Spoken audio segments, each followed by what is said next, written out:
To all those above me that watch over me, to all of you, my fave parapeeps on this side of the veil, welcome. This is Shawn Whittington's Paranormal Ministry 2.0, Live 2.0, and I'm your host, Shawn Whittington. I'm a seminarian in the United States Old Catholic Church. I'm coming to you live from my haunted house, my very haunted house where I live. It's got a great show today, and you guys all know that. That's why you tuned in. Real quick, if there's anything you want to know about my wife and I and our ministry work, go to our website, www.ghost-b-gone.biz. If you go there to visit, keep in mind that my wife and I don't charge for our ministry work, helping people with their paranormal issues. So I know times are tough, brothers and sisters, but if you notice the donate button and you're able to do so, please click on it and send my ministry in a small donation. I promise you it'll be appreciated from the bottom of our hearts. And trust me, we'll put it to good use. While you're there, there's a place where you can make an appointment to speak with me if you're having issues of a spiritual nature, not necessarily paranormal. My books are there, God Ghosts in the Paranormal Ministry and God Ghosts in the Paranormal Ministry 2.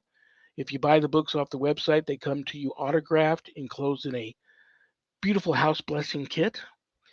And my course is there, my online course, Introduction to Spiritual Warfare, which is an awesome course if you are a true warrior for Christ and want to learn how to draw your line in the sand, make a stand, circle the wagons, and put up a good fight, the fight of your life against, God forbid, true evil. If it ever comes calling, that's the course for you. Comes complete with a stunning diploma, certificate of completion, suited for framing, along with, and my graduates also get some very special blessed gifts that you can only get from yours truly. So you can enroll there in the course at the website too. Okay, today is First Friday, and First Friday means a couple of things. It is Christian Supernatural, the monthly returning series, Christian Supernatural, with my very special co host.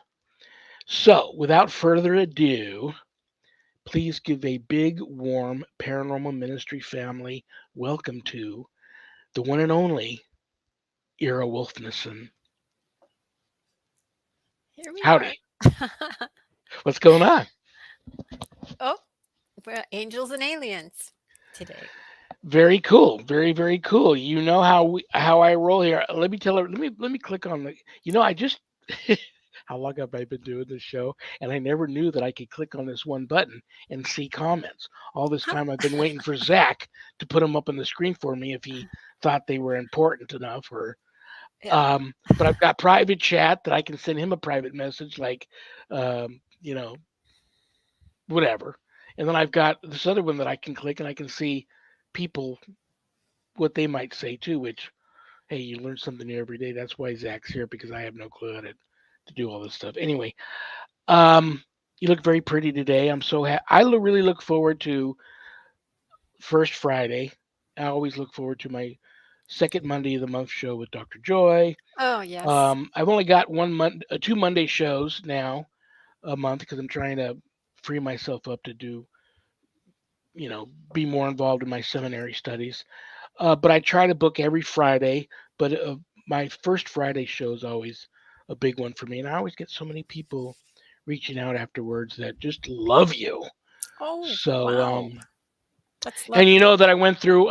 I might as well address this real quick too. I'm still getting a lot of people, and I understand. I think I had 10 names short of of 5,000 on my original profile, so I can understand it takes a little time for people to figure out what happened. But I just disappeared off of Facebook, and I don't know why.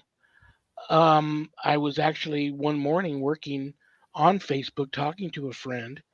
My profile froze up, so I logged off my computer, rebooted, came back in, and I kept getting this profile by the name of Zach King, I think it is. So I reached out to this guy, never got a response. Reached out to Facebook many times, never got a response. But my original main Facebook profile just disappeared, was deactivated.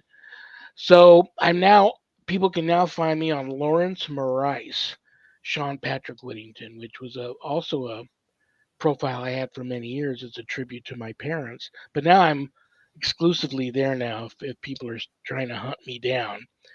Um, so yeah, and then I talked to lots of people. I can't believe how out of hand right now. Maybe this is paranormal, supernatural, probably not. But I can't believe how many people have reached out to me that said the same thing happened to me. Mhm. Got hacked, or Facebook said I did something that made them mad and they deactivated me, but they never told me what that was. I don't know what's going on, but it's happening to a lot of people. And I understand the same thing happened to you too. You're not so much on here Yeah, anymore. about 5 years ago, I put my head up into the light and started doing some conferences and speaking engagements, and same thing happened to me. So, I'm not on social media. I, uh, I I just get walked that too. Well, I just walked away. people ask me But that too. How can I find her? I can't find her anywhere after a show. yeah, And I'll uh-uh. tell you, I'll say, I don't know if you'll get to her, but here's her website. I don't even know if your website's up No, anymore, no, but it's just, contact information, but I don't really okay, cool. respond. I Oh, all don't right. I don't really respond because, I don't know the people, I don't know their circumstances, but, I I think people will see a little more of me soon because I just finished my book, so it's Oh, in very primary cool. editing. Um, Very, very cool. I don't want to come out that much. I don't really feel the desire that I used to have, but, you can find me right here. Yeah. First Friday of Yeah, every month, right yeah, here on the Paranormal Ministry. yeah. And I'm grateful to have you. I love it when we get together once a month, and we also talk a little bit, you know, Yeah. in the month leading up to your next appearance. Well, But you yeah, I love you it. you endured a spiritual attack, no doubt in my mind. Whenever you start working with God or have something important to say for humanity, even, it usually comes for you. And when I say it, I mean the devil. I call it it usually because that's what I'm sure he enjoys that. that's what it is. But yeah. So today, today, I think I'm not sure if it was last time or the time before we spoke about the paranormal fascination and to our own detriment, going down the many rabbit holes and what happens. But today I wanted to talk specifically about the similarities between fallen angels and demons, Oh, or very fallen. cool. I mean, excuse me, fallen angels and demons and extraterrestrial. The Very cool. the the alien narrative. I am all over that like a cheap suit. Yeah, but first, I have to do in order to state my case. I have to do a little recap of biblical history. Sure. So, just quickly, the whole You book of take your Genesis. era. Yeah. You know me. You. This is your show, No, so it's your show, but you okay, talk as long as you want to talk about anything you want to talk about, and don't worry okay, about rushing. I've got a okay, couple of nice cold drinks here. I'm good to go. okay. Here we go. Get your popcorn. So, Okay. we're going to start the story of history when Eden fell and Adam and Eve believed, the lies of the devil. And we know that when they believed those lies, everything in creation, in earthly creation or Edenic creation, fell. Death entered the world. Uh, when we fell, because the animals were under our authority, the animals fell. And when I say we, Adam and Eve fell, and under their authority were all the animals, they fell. And they fell in vibration, so to speak, because Adam and Eve are described as having clothing of light, meaning their skins were made of light, meaning they were more energy than matter. So were the animals. Nobody ate meat. Biblically, in Genesis, it states, the plants were there for the animals and the plants were there for Adam and Eve. And when they fell and the animals fell, heaven was separated from earth. Lucifer then took the princeship of Eden, earth. It was now his terrain, his within his dominion, And it was done legally based on spiritual laws. And so God then had to start his reversal process. So when everything fell, death entered the world, heaven was separated from earth, meaning heaven closed. So any human beings that were born of Adam and Eve all the way up to, the time of Christ, heaven was closed. So everybody did not go to heaven upon their death, even the holiest patriarchs, etc. Nobody went to heaven, it was closed. So you can see the mess that was created in that moment. And then everybody started to multiply, go forth and multiply. Everybody's multiplying. And at that time, Satan commanded 200 fallen angels to come down and go into the daughters of men and have children with them. That act was intentional.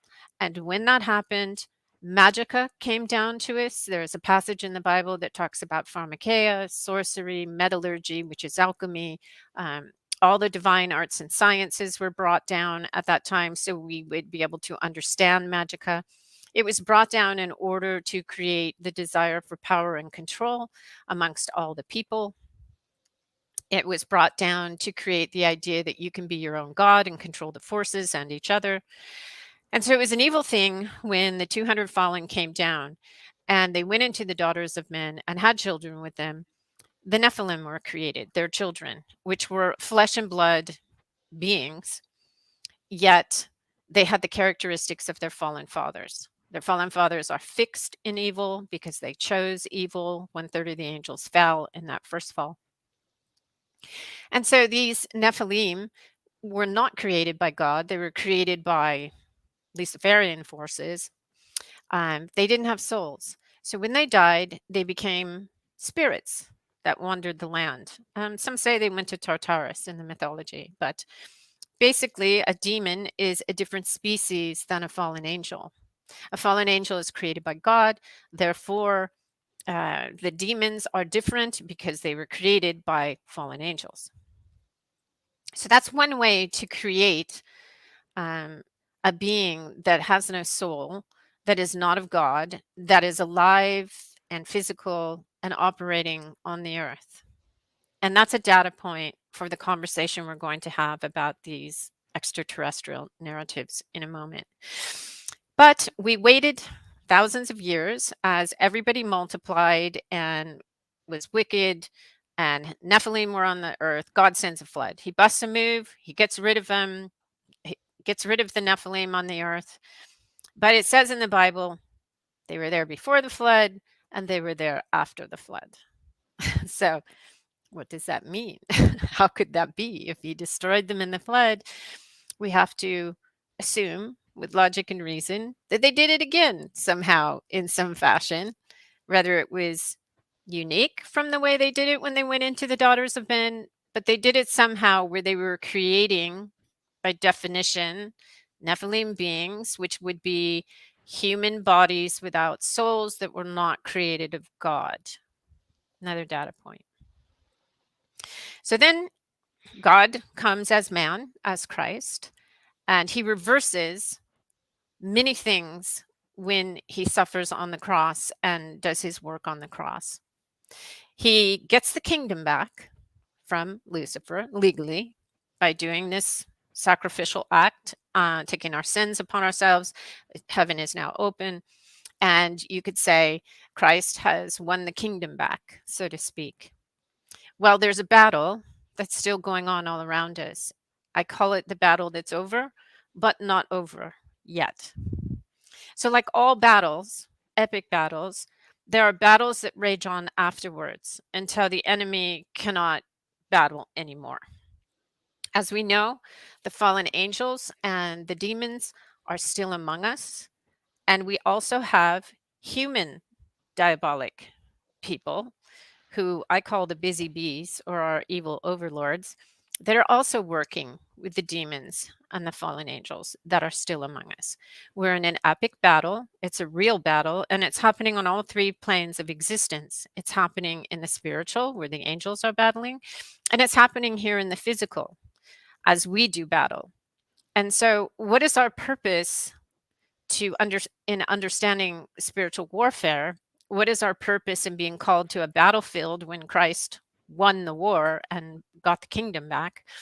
Our purpose is because there are millions and millions of souls on the planet alive today, people that are blinded, that are confused, that have not been properly given the opportunity to choose God. They haven't been given the guidance as children, and they are people that are flailing, suffering, and we're going out onto the battlefield to save them and drag them off. And that's evangelism. But it's also to enlighten them by speaking like we're speaking now, so they might get curious and choose God and go to Christ, and then their souls are saved and they can go to heaven after their deaths. Now, when we look at the people who have not chosen God willfully and with their intellect, many of them are Luciferian, especially the high functioning Luciferians. They choose the devil because in Luciferianism, in high functioning Luciferianism, they believe that if they choose the devil now, they'll have great rewards, success, and material things in this life. They'll have power, they'll have positions. And when they die, what they believe is they will have rulership and the same things in hell. They know that hell is finite. They know that their lives will be blotted out in the end of days, at the end times. But that's an eternity to a human mind. But they choose Satan because of what they get here and now. And then they believe that in hell they'll have a position of rulership. Now they're dealing with the father of lies and the lord of death. So it doesn't make much sense to believe that you're going to have that position in hell.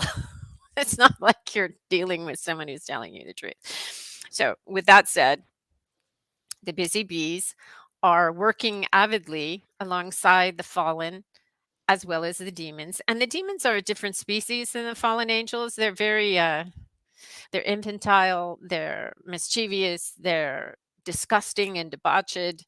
So when you see people possessed by these very, very reprehensible, goofy theatrical um, beings, that's most likely a demon who's looking for a body, who really wants to find another vehicle to have the carnal pleasures and to live life again. Fallen angels can also possess bodies as well. So now we're to the point where we're in modern day, and we're looking at the narratives that the fallen, the demonic, as well as the busy bees, our evil overlords, are promoting right now. And it all comes down to, interestingly enough, depopulation. Really, you know, be gay, be trans, all the GMO foods that we're being attacked with, the climate narrative, there's too many people, family structure is not okay, Christian family structure is not okay. Everything is pointing towards don't have children, don't have any more people. Well, God has a finite number in his plan of people that have to incarnate. And the devil knows that. And so he's going to knock off as many as he can and take as many as he can. So our job as spiritual warriors is to put on the full armor of God and stand and go to the battlefield and drag as many people as we can off by talking, by praying for them, by just being Catholics or Christians, setting examples. So, as we come into the narrative, which is the most recent one, which is extraterrestrials are among us, we don't know what they are, but they're a national security threat. And we have bodies, we have craft, and but we can't explain them. So, when you look at the government's announcements, the government talks about, well, we used to call them UFOs, but now we call them UAPs. So UFO is unidentified flying object, and it's changed to unidentified aerial phenomena. So that's interesting to me as a data point, because phenomena, if you look at the definition of phenomena, it is from Oxford language, a fact or situation that is observed to exist or happen, especially one whose cause or explanation is in question. So basically, they changed the definition because they don't know what they're dealing with. But they have craft and they have bodies, they say, which doesn't add up to much logic and reason either. So they also changed the name from extraterrestrial to non-human entity, which would, which reminds me of, well, what's a Nephilim? A non-human entity. So as I listen to the narrative talking about it's a national security threat and we need lots of money, we need this giant space force, and we have technology that we're reverse engineering, it all points to one thing for me. It sounds like the busy bees need money, more money for whatever they're working on, another black ops project where trillions go nowhere. But it's also a method of power and control over all the other nation states in the world, and a power and control over all of us. So if we're all afraid, like we were all afraid during the pandemic days, it's easier to control us and say, well, we have this national security threat and everybody has to check in and report things and yada, yada, yada, yada. So it's the three factions again working together. And I think that when it comes to craft, you and I were talking before the show about all the Renaissance paintings where they depict the craft in these very, very old paintings. And these things look exactly like UFO craft. Then we look at petroglyphs, we see the same thing. We look at rock art, we look at the mythology talking about it. We look at Vimanas in India. Everybody has seen these things for thousands of years. It's not that we don't know what they are. We know exactly what they are. They're the same things that they've always been. And they do manifest physical craft because they have physical bodies when they're here. Now, this gets us back to how do they create physical bodies? Well, in the mythology and the different mythologies, you'll see that they have, unique and varied ways of creating physical bodies for themselves. These are non-corporeal beings, angels, fallen angels, demons as well. They're non-corporeal beings. And then we have to remember that if they're going to come down face to face and communicate with us, they have to have a body. Otherwise, like you were talking about, they come in dreams. And they come in dream-like visuals or visualizations. So these beings, how do they create these bodies? Well, when the fallen came down on Mount Hermon, they brought alchemy. Alchemy is a very interesting science. It was once the science of the day for Isaac Newton or even back as far as Paracelsus. I mean, alchemy is an ancient art that was brought down, an ancient science, excuse me, that was brought down. And the difference between alchemy and chemistry, which is really what alchemy is infamous for, is it performs chemistry, is the use of consciousness. And there are stories of alchemists who created a being called the homunculus. It was a small human that was soulless. So think of a zombie or something like that. So they actually created flesh and blood, allegedly, creations. We hear about chimeras. In our modern day science, we're kind of doing that now. We've already created a human body, but we cannot animate it and it doesn't appear to have a consciousness, which is chilling. So these beings, if you look at idolatry, the Bible doesn't really tell us what an idol is. It just says, don't worship idols. But it doesn't really tell us. We know some were of stone, some were of wood, and one was a golden calf. But alchemy, a very ancient science, can allegedly create fleshly bodies. So now the demons are infamous at possession. The fallen angels are infamous at possession. They're skilled at it. They can take their consciousness and project it into an object. We've heard of haunted dolls. We've heard of all these different things. Oddly enough, during just recently, I just caught something random on the news where a video was released. I had seen it many, many years ago, and allegedly it was from a government archived top secret video of an alien. And the alien in this video is sick. It has medics around it. There are high ranking officers in the background. Allegedly, it's absolutely true, but to me, it looks absolutely like a puppet of a little gray. It moves strangely, but it is the big black eyes, the elongated skull, the skinny little neck, etc. And this is really funny for me because in my past, most people here know that I'm an ex occultist, and I studied with two mystery schools. I was invoking, convoking, evoking, everything you could imagine. So I have seen demons and the way they appear, whether it's in an esoteric fashion or in a vision or in a dream, they look exactly like aliens. That's what they look like. They're fetal. They have those black, shining, hypnotic eyes that are like bottomless. They're telepathic. They're unhealthy looking. They have skin either the color of alabaster or bone. And when I started hearing about abduction experiences, I thought, as a younger person, I thought, oh, well, maybe I'm seeing aliens. But these things come in ways that are so ludicrous that it can only be demonic, because the demonic and the diabolic is ludicrous. It's disordered. It's doesn't ever make sense. It's nonsensical. So, all right. So back to the craft. If you have a body, you need a craft. Again, demons can take, like with alchemy, all they need is just the seed of something.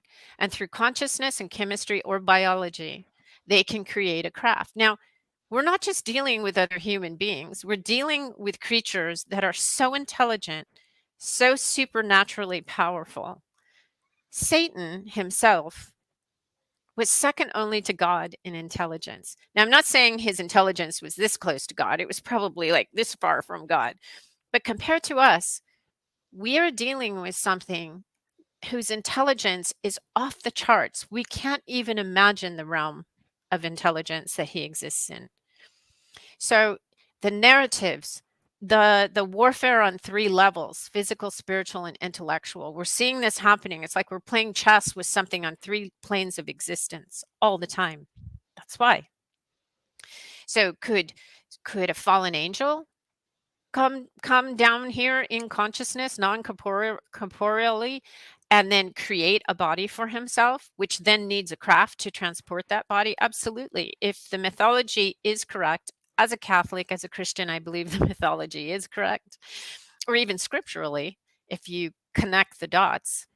um, yeah, and there are different entities. We look at Psalm 82 and we all wonder who these other Elohim are that God's just bashing.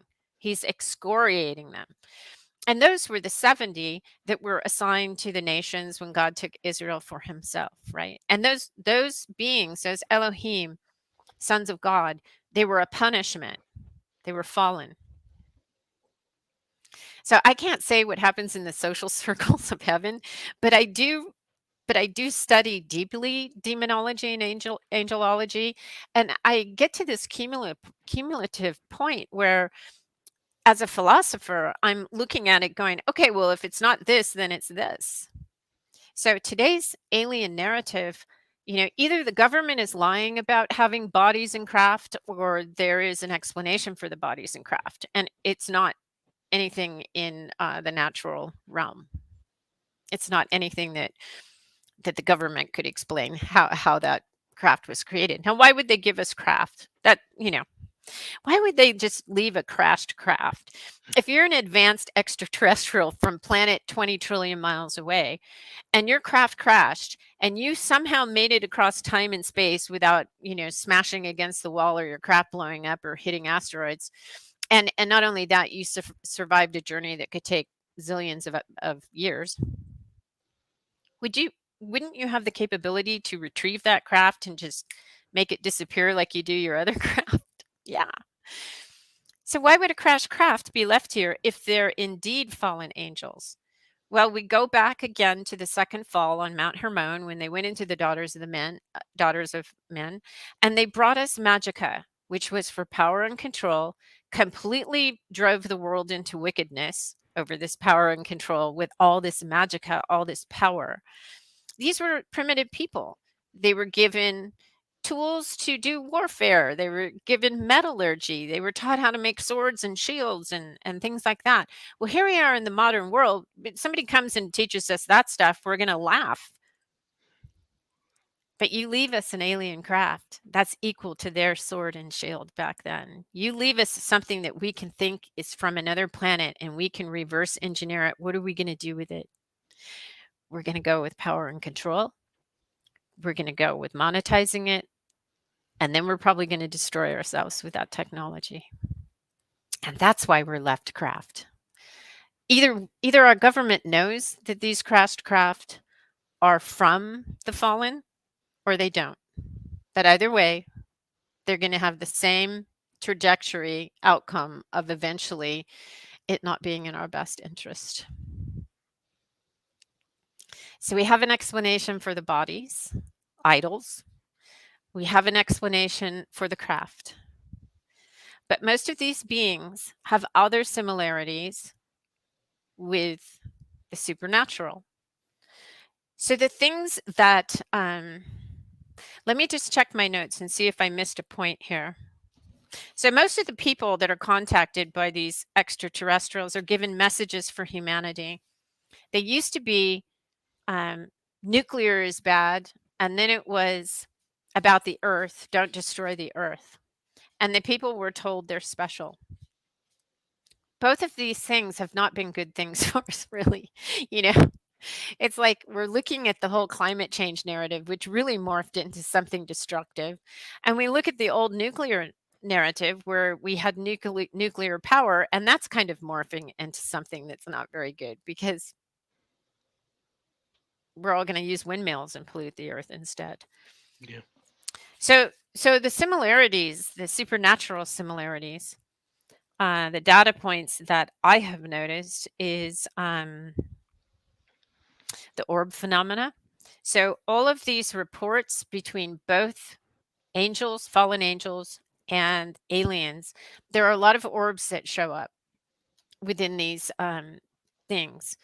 And we know that orbs can just be a particle or a water droplet or whatever, but these orbs seem to be excited groups of electrons cloaking together and then self-fluorescing. They also seem to be conscious. So we'll see little orbs following craft and different things. These orbs show up with Bigfoot encounters, with ghost encounters, uh, with fairies, elves, etc. All everything but the kitchen sink. Now we know that the diabolic, they present as anything but the kitchen sink. You know, we call them friendlies, but they're not really friendlies. They present as friendlies. Another thing that's observed is levitation. So we have stories of saints that levitate, and we have stories of people possessed that levitate. And then we have the alien narrative where people are levitated out of their bed and up into a craft. So we know that God can levitate people, and we know that evil can levitate people. And then here's the extraterrestrial narrative showing up, and people are levitating. Both angels and aliens are all precognitive. So the strange thing about this is with the extraterrestrial narrative, they can find you even when you change residences. They also know what you're going to do, where you're going to be, what you're thinking, right? So we also know that through the mythology that all creatures in creation are telepathic. It's the way everything would communicate. We know our dogs are telepathic. Animals throw pictures in your mind. People always talk about, suddenly I saw my dog drinking water and I realized his water bowl was empty. Or there is that communication between mother and children, telepathy. And so these beings are also telepathic, and as well as the diabolic is telepathic. It also is precognitive. It also watches you so closely that it knows what you're doing. It can watch you for days, months, years. It can also be your friend for days, months, years, and then not. Um, Many aliens appear as little grays and tall grays. They're reported with the long skulls, the big gray eyes, and most of us that have had experiences with actual fallen angels and demons visually or in meditation, we know that that's how they present. That's what they look like. Also, the succubus incubus mythology describes the same beings, the same creatures. And of course, with alien abduction, there's always an intense examination and experimentation or sample taking of your most personal and private reproductive areas. You could call it a rape. Uh, to say that extraterrestrials are good, like a lot of people do, they say, oh no, they're here to save mankind. Man, anything that violates your free will to that point is not good. It's violating your free will, and it's pretty awful. So, also that we notice whenever there are rarely females involved in alien abduction, meaning if other beings of a human nature show up with them, rarely they're female. You just don't see many females. So fallen angels are all male, and according to our mythology or our doctrine, even I don't know if it would be considered doctrine, but our history, our research as Catholics, they're all male. So that's an interesting data point. I'm not, I and they're usually Nordic in appearance. It's a data point. I'm sorry to say, but that's the data point. I've also heard that, I've also read in my research that, well, we know this, they can manipulate matter and when presenting to us, appear to bleed in and out of reality. That doesn't sound like technology to me. That sounds like supernatural activity. They I've can seen it. manipulate the environment too, I've noticed. Yeah, and they can materialize and dematerialize objects. They're not fully physical at times, and then sometimes they are. I think they can present as non corporeal beings in a spiritual form, and then they can also command or be invoked into bodies. I mean, in shamanism, we used to invoke, spiritual beings into objects. People invoke them into their drums, or in the occult. That's a common thing where you invoke something into an object, and that object then becomes powerful because that being has been imbued into that object. That's nothing new. That's idolatry. I mean, why would God say, no, no, you can't have any idols. Get away from the idols. If it's just a rock or a stone, why would that be an issue? you know, there's there's a warning that goes with it. Yeah. So, okay, Linda Judd. So, I don't know if you've heard of Malachi Martin, excuse me. He did a really old show on Art Bell years ago where he spoke with a really famous remote viewer. I'm not going to say his name because I don't want to cause any trouble, but they did a show where Malachi Martin was a Catholic priest. He was very close to the Pope, actually. And they were talking about remote viewing, and Malachi said, you're dealing with something that can be very dangerous. And this very famous remote viewer, who was one of the first government remote viewers that actually founded the program, said, yeah, we know. We know. We've had experiences. So there it is again. The government's aware of, that there is a spiritual realm. There was also the rumor of the Collins elite. There's no evidence for this. It's just the hearsay based on two people. But the Collins elite was a government program where a group of individuals were tasked with finding out what are these beings and craft that are coming into our physical realm. And their conclusion in the end, based on all of the spiritual attacks that they came under. They had the hitchhiker syndromes. They had all kinds of things happening to them personally, to their families, in their homes. They concluded that these were not physical extraterrestrials. They concluded from a Christian mindset that these were evil, evil, diabolical beings, that these were things of the demonic. So there it was, the government heard that again. I can't say that there's evidence for this story, but it's out there, and it's been out there for years and years and years. Let me ask you something real quick Also, here. I hate to interrupt you, but I'm thinking about I keep thinking about the incubus succubus thing, and on some weird level, I mean, you have, and I'm also thinking of deity worship in terms of some of the Hindus and the Buddhists that they do certain types of yoga and they invite in spirits to come into them and give them messages and show them things. And then I've known some pretty gifted um, mediums that invite in spirit to actually take them over and then deliver messages and stuff. I worry about all that stuff. I don't like to judge and I don't like to get on anybody for, whatever their belief system is and all that. But I worry about that. And I get a lot of incubus, succubus type cases. And I yeah. wonder if on some level, why would, in your humble opinion, why do you think, like, you'll have some women that marry a ghost because they say, well, this disembodied human spirit came to me, made love to me, I fell in love, and now I'm gonna marry this ghost. But then you have these other people that have these violent sexual encounters, usually at night, kind of seem to be a dream, but then they turn out to be way more than a dream. Yeah. But is there some type of transference of a Yeah. seed in the spiritual realm? Is there some type of transference of seed here that would Well, make this type of let's go back to alchemy and the creation of a puppet body, right? Let's go back to alchemy. So all you need is the seed.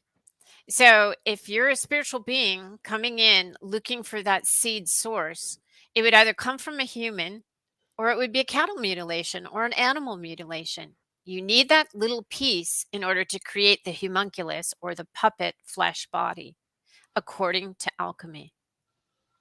As for people marrying ghosts and things, I mean, let's be honest, mental illness is a thing too. And we can't just say that everything is of the diabolic. Mental illness exists. Maybe there's a spiritual catalyst for it. I'm not saying there isn't, but there is regular mental illness, brain injury, chemical imbalance. The catalyst might have been diabolic, but it manifests as just regular old um, grassroots mental illness. That is a thing. When people experience the succubus incubus, it could be a way of sourcing that seed material to create a fleshly icon, a fleshly body that they can then possess. I mean, you see it in the modern day paranormal with possessed dolls, and you see it, like I said, in shamanism with possessed objects, only they're intentionally imbued with spirits. So, what was an icon? Don't worship the icons. Stay away from the icons, whether it was stone, wood, gold, or flesh. I'm hypothesizing. I've just put a lot of data points together, either scripturally or, yeah, I go to the Nag Hammadi and I go to the Sumerian texts and I go to a lot of different places. But when you put it together, it kind of, it just makes more sense to me. I just go back to the very simple truth that nothing is going to fly from 10 trillion stars away to here and survive that. These things have always been here. We've been hearing about them for thousands of years. They've always been here. And they're described in the very same ways by all people. The petroglyphs in Russia look just like the petroglyphs in South America, look just like the petroglyphs in Oregon. It's like, okay, everybody saw them. I uh I did briefly mention that one interview I did uh in the before we went live. I talked to you about that abductee, Hmm. uh, where he said the first thing that the aliens said to them when they came to him was, "Have you seen God?" And then I think of that, and I also think about now I'm not there. I'm not. Thank you, at the Jennifer. Vatican, so I don't know. But rumor has it they have courses now for these new priests teaching them how to be ready to handle first contact. And if that's true, I don't know what actual first contact are they talking about? Yeah, well, Because you hear some of them say, "Well, we know that there's other life than human, and they're all created by God." So no, it not. can get a little overwhelming and confusing. But you're dealing with human beings. The Vatican, they're not all supernatural, angelic, beings. They're just human guys, and they listen to the government. For the government to come out and say on a big congressional newscast, we have ships and we have bodies. And how do you know that? Because that's what I was told by my source. The expert, that's what I was told by my source. I don't care if they produce pictures of them. I mean, what have we been lied to with already? All right. So let me tell you one more story. So back in World War II, Werner von Braun, a German SS officer who is known as the father of rocketry, at that point in Germany, he was doing the work with the Bell, the anti gravity ships. We had the women with the very long hair called the Vril. And the Vril were in communication allegedly with these extraterrestrial spiritual beings for all the technology that Germany nurtured. Well, at the end of World War II, Werner von Braun, who had been privy to very high level meetings in the Third Reich with Hitler, who was really into the occult and very much into high technology, he was brought here to America to work with NASA. So everybody else either went to Nuremberg trial or escaped to Argentina, but there were some that were brought here, and they went into the Black Op government programs, MK Ultra, et cetera, et cetera. And you can look at this up online yourself. This is no secret. And he was privy to very high meetings here in the United States as well.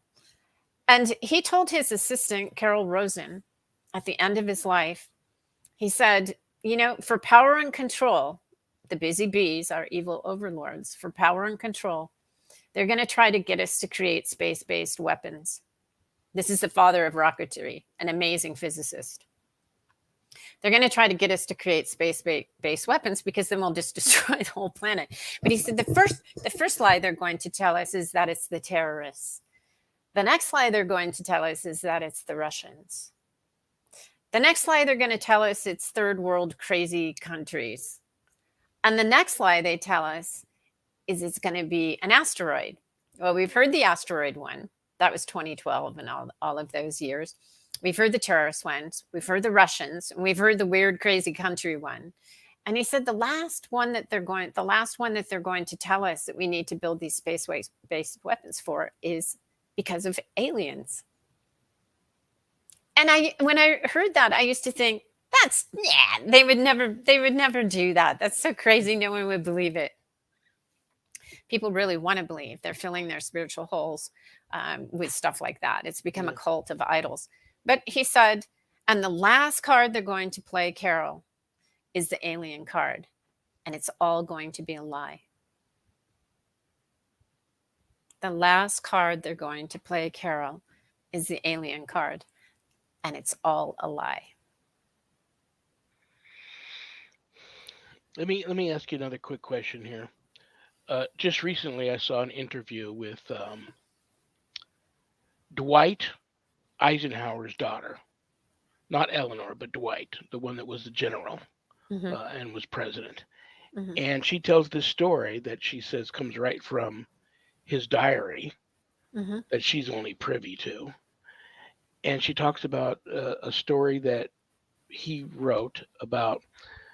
He was visiting the West while he was president. He was visiting the West Coast, and he went to some big political convention where he spoke in Palm Springs, I believe it was. But then you know how everybody always knows where the president's at. He can't go anywhere without. His schedule is so tight. He's here, then he's here, then he's here, then he's here, then he's going to be there, and everybody knows where he's at. But he disappeared. for Yeah, I hours. know this story. What do you think about that story? I And in his book, well, she claims in his book, and that he also told her that he had this meeting with Yeah, these. I absolutely. I think he did. But again, what is he meeting with? Is he meeting with beings that came all the way across the known universe at the speed of light or faster, at the speed of thought, and survived it in physical bodies that could actually sit down and meet with him? And if these are creatures that had to create physical bodies once they got here, meaning they came and thought, then they had to create craft and physical bodies, what are we dealing with? Are we really dealing with things from other planets, or are we dealing with something that's been here all along? What are we dealing with? Yeah, I'd tell everybody I was an alien too if I was a fallen angel. I just say, "Oh no, I'm from the Pleiades. I'm one of those Nordic whatevers, and here's some technology." And they would accept it, like, "Okay, let's reverse engineer this." But if I said, "I'm a fallen angel. Here's some technology," they'd be like, "Hmm, I don't know. It might be dangerous." I'm gonna, in my own defense, I'm gonna say not completely knowing the name of this next saint is because I'm 63 years old and have terrible short-term memory. But I was Me just too. reading a story, and there's a famous painting of this Mhm. saint, and what is depicted as Satan standing in front of them, and they're talking, and they're holding something together, and it's a famous painting and story about a saint that tricked the devil into building a church for him. And I Oh, can't. are you talking about Solomon who used the demons and Solomonic magic to No, build I think the it was. I Solomon's think it. temple? No, I think it was. I'm not going to say that it's not that because, like I said, I can't remember the name of the saint. And I was Yeah. just looking at the painting, and I was reading the story, and here this being Yeah. that the painter had made is supposed to Yeah. be Satan. Many I was reading where many people, like you get 20 guys in a room, 20 theologians and 20 ufologists, and the ufology guys will say no, that's an alien, and of course the theologians say no, that's Satan. But you're right. What are we dealing with here? Yeah. I spent a lot of time in a couple of different Rosicrucian orders. And one of the most famous researchers, a scientist, I think he's a PhD in, I don't know, Jacques Vallée. He wrote the books, Magonia. I mean, he wrote all these books that really tied in the paranormal lexicon of fairies, elves, this, that, and they all match the what we're dealing with now. And I think his hypothesis was one man's fairy is another man's alien or something, like that. Because he what he saw was it's everything but the kitchen sink. What's happening in the paranormal? It's to us as an ex-occultist, it's called the mysteries. And the mysteries don't want to be fully known. They can't be fully known. That's why they're called the mysteries. So that's all the supernatural stuff. But he talked about, you know, things in a language that as a Rosicrucian and ex-occultist, I recognized. He talked about one of his books, I think, is called The Invisible College. And that is the spiritual court which holds all of the wisdom stream from a very ancient lineage in Rosicrucianism. So, these guys knew magic. So, for me with Rosicrucianism, it was all about ceremonial magic, the Golden Dawn system. And this was something that I could tell by the types of terms and words he was using, he had a knowledge of that. So he was a magician at some point, or at least a scholar of it. And here's a guy working for the government doing research on UFOs and UAPs, and he's still doing it. He's very famous and he's very well respected. The government knows what these things are, but they can't really define them because you can't define the mysteries. You can't define angels and demons. They exist outside of time and space. They can come into time and space, but they're from the avian. They're outside of that, like God is outside of time and space. He created time and space. I'm going to risk. I'm going to risk my show later being taken down off of here and taken down off of YouTube for what I'm about to say, but I got to say it. You talk about how we don't want to, they want to get away from more of us being produced. So Of course. where does this whole pandemic thing fit into, and all the gain of function research with these diseases that are just going to wipe us out? I think it is all somehow communicating. All of it is communicating with each other somehow on some level. Well, high functioning Luciferians are invoking, allowing possession. They're work-shipping with evil. So they're under the influence of evil. They're being guided by evil, evil speaking through their own mouths. I mean, you can see it. I can see it on them. When somebody's under the influence of evil, or they've got a lot of demonic stuff stuck to them, I can see it. I can feel it. My dogs can too. They automatically will rip somebody a new one on the street that turns out to be somebody talking to stuff in the air. Of course, they're under, demonic influence. But there are world leaders. They're the first to be targeted. And Yeah. even if it's not by consent, if, like some of our holy people, if they're not in a state of grace, or they get a little Masonic for a while, or a little Gnostic for a while, the door's open.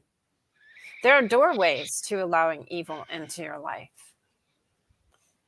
I mean, we're given spiritual warfare tools to go out on the battlefield and protect ourselves, but we're also given these tools to protect ourselves in our own homes, in our own lives, in our own relationships. And also who you hang around with. It's a bit contagious evil. It can jump on if you're not walking in the light of Christ. And Are you gonna make a note where we're gonna pick up next time? Because I think there's I so don't know. much more that we need to discuss about this. I didn't study for this. It was really funny. Last night, I thought it was a spiritual attack last night, because before I come on your show, I pray the Exilium Christianorum. I pray the entire rosary. I ask the Holy Spirit to come in and give me a hand, because I don't know what the heck I'm doing.